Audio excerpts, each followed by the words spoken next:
살아계신 하나님 아버지, 감사와 찬송과 영광을 올려드립니다. 하나님의 은혜로 오늘도 새날을 주시고 새 생명을 주시고 또 건강도 주시고 하나님의 말씀을 읽고 들음으로 묵상함으로 또 한 날을 시작하게 하시니 아버지 감사합니다. 오늘 주시는 말씀을 가슴에 새기고 귀로 듣고 마음으로 받아 오늘 한 날을 살아갈 때 하나님 말씀에 순종하여 하나님 말씀을 기준 삼아 살아가는 복된 한 날이 되어지도록 주님 은혜 내려 주옵소서. 예수 그리스도 이름으로 축복하며 기도 올리옵나이다. 아멘. 자, 5월 28일 화요일 새벽 예배 본문의 말씀은 사도행전 15장 36절로 16장 5절까지 말씀이 되겠습니다. 사도행전 15장 36절에서 16장 5절까지 말씀을 통해서 화요일에 주시는 하나님의 말씀을 함께 나누도록 하겠습니다. 자, 이 바울과 바나바가 예루살렘 교회 파송을 받아서 그 이방인 교회, 안디옥을 중심으로 한 이방인 교회들에게 예루살렘 교회가 정한 규례, 즉 우상의 더러운 것과 음행과 목매어 죽인 것과 피를 멀리하라, 요 네 가지의 최소한에 지켜야 될 규례를 이방인 교회에 이제 알리게 됩니다. 그래서 이제 예루살렘 교회가 바울과 바나바를 돌려보낼 때, 안디옥으로 보낼 때 유다와 실라도 따라 보냈었어요. 그래서 편지도 읽게 하고, 공문이죠, 어떻게 보면 그 정한 공문, 그리고 유다와 실라를 통해서 말로도 전하게 하고 이렇게 해서 그 이방인 교회들이 이제 그 율법주의적인 그러한 율법주의자들이 말하는 그러한 그 생활 속에서의 어떤 억눌림, 무거운 짐 이런 거 없이 기본적으로 본질적으로 예루살렘 총회에서 정한 규례를 지키면서 신앙생활을 할 수 있게 했습니다. 자, 그래서 이제 며칠 후에 36절 보면 바울이 바나바더러 말하되 우리가 주의 말씀을 전한 각 성으로 예전에 그러니까 하나님의 말씀을 전했던 그런 곳으로 다시 돌아가서 형제들이 어떠한가 방문하자. 오늘날의 신방이라고 할 수 있죠. 오늘날의 신방은 그 교회 중심으로 한 교회 성도들 다 뭐 어떻게 보면 한 나라, 한 도시 안에, 나라까지도 아니고 도시 안에 있지 않습니까? 근데 지금 이 바울이 신방하는 거는 거의 나라를, 지역을 옮기고, 지역을 옮기는 건 당연하고 나라를 옮기는 신방을 하자고 바나바더러 얘기한 거예요. 그랬더니 바나바가 마가라고 하는 요한도 데리고 가자, 마가 요한 데리고 가자 이렇게 얘기를 했고, 바울은 그 이전에 밤빌리아에서 자기들을 떠나서 돌아갔는데 그렇게 돌아간 자를 다시 데려가는 것은 맞지가 않다. 그래서 좀 다퉜어요. 의견이 갈려요. 그래서 바나바는 마가 요한을 데려가겠다고 했고, 바울은 실라를 택해서 실라를 데려가게 됩니다. 그래서 둘씩 갈라집니다.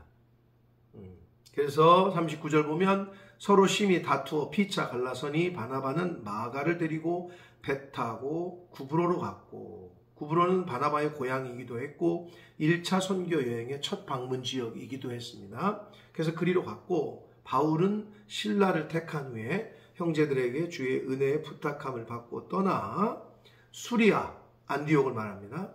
그리고 길리기아, 다소를 다니면서 교회들을 견고하게 했다. 견고하게, 흔들리지 않고 확실하게 이제 하게 됩니다.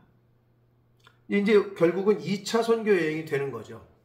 1차 선교 여행 때에 가서 교회를 설립하고 공동체를, 복음을 전하고 공동체를 설립했던 그 지역을 다시 찾아가서 어떻게 잘 되고 있는지, 그들이 믿음 위에 서 있는지, 이거를 다시 한번 오늘날의 신방하자고 이제 얘기를 했던 거예요.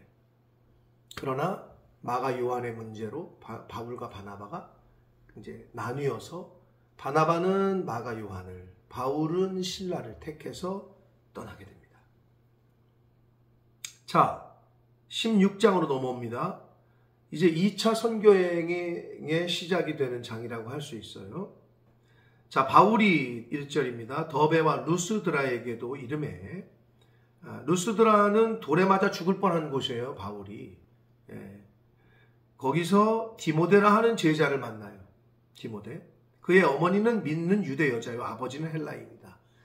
오늘날로 말하면 국제결혼한 거죠. 오늘날로 말하면 어머니는 유대 여자였고 이스라엘 사람이었고 아버지가 헬라인이었어요. 이방인이었던 거죠. 자, 그래서 디모데는 루스드라와 이고니온에 있는 형제들에게 칭찬을 받는 사람이었어요. 그러니까 이방 사람과 유대인 사이에서 났지만 동네에서 아주 칭찬이 자자한 청년이었어요. 그래서 바울이 그를 데리고 떠나고자 할세. 그러니까 바울이 딱 보고 점 찍은 거죠. 디모데를 알아봤고 그 디모데가 향후 여러분 아시는 대로 굉장히 큰 역할을 하게 되죠. 그래서 디모데를 알아본 바울이 디모데를 데리고 가자고 할 때에 그 지역에 있는 유대인으로 말미암아 이렇게. 그러니까 디모데를 택했는데 디모데는 아버지가 이방 사람이거든.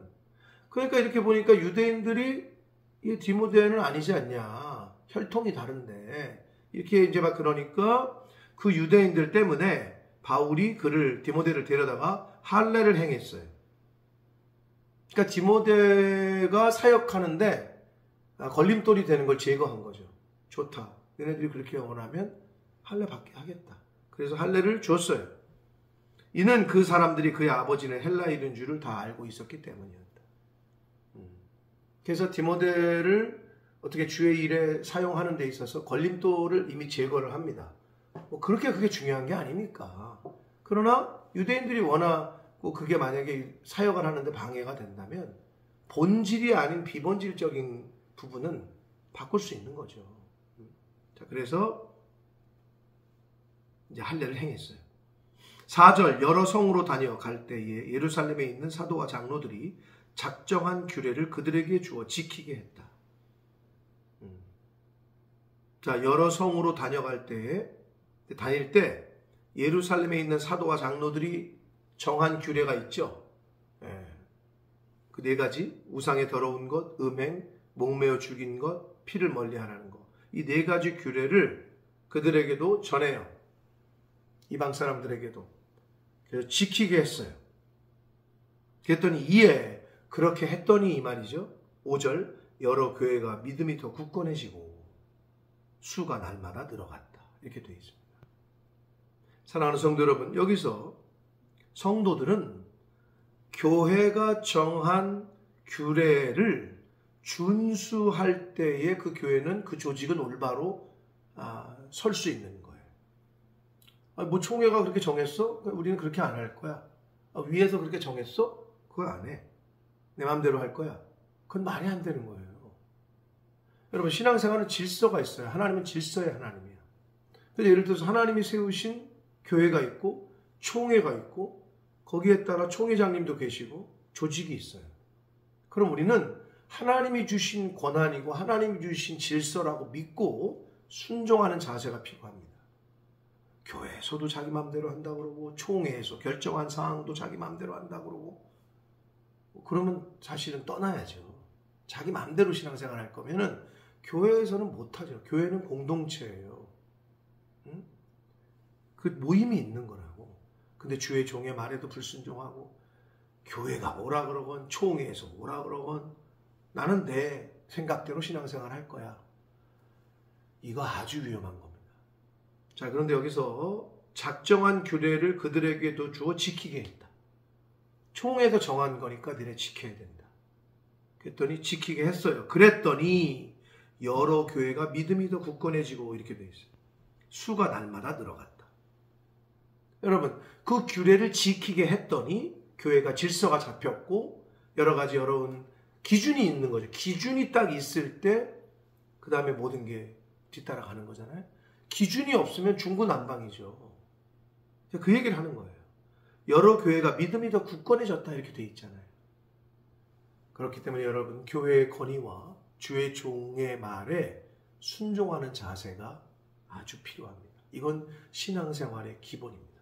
근데 여러분 이거 교회만 그런 거 아니냐? 아니 그렇지 않아요. 학생이 학교에 들어갔어요. 학교에 규칙이 있어요. 선생님이 말씀하셔요. 근데 나는 학교 생활 내 맘대로 할 거야. 말이 안 되죠. 백수로 있다가 직장에 취직했어요.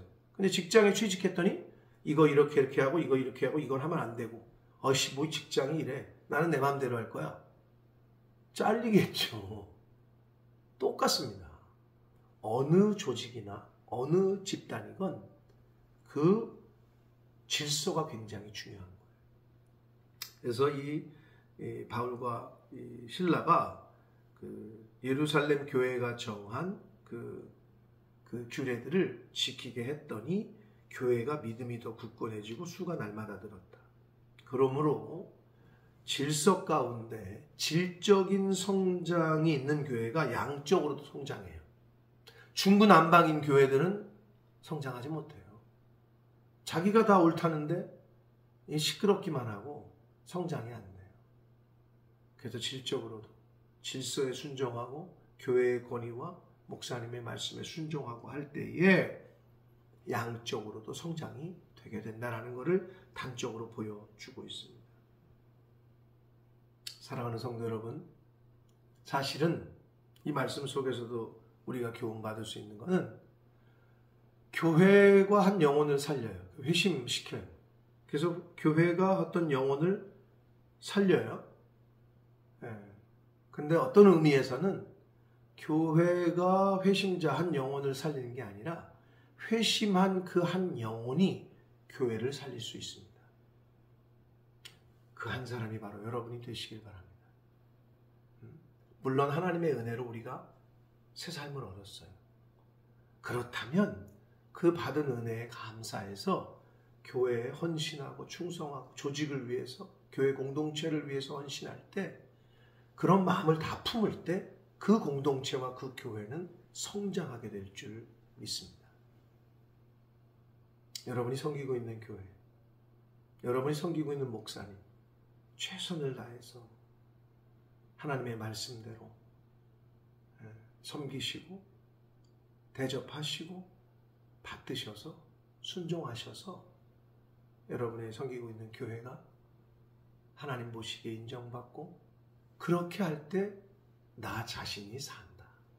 여러분 이걸 명심하시고 그러한 교회와 개인들이 되시기를 예수 그리스도 이름으로 축복합니다. 기도하겠습니다. 살아계신 하나님 아버지 감사합니다.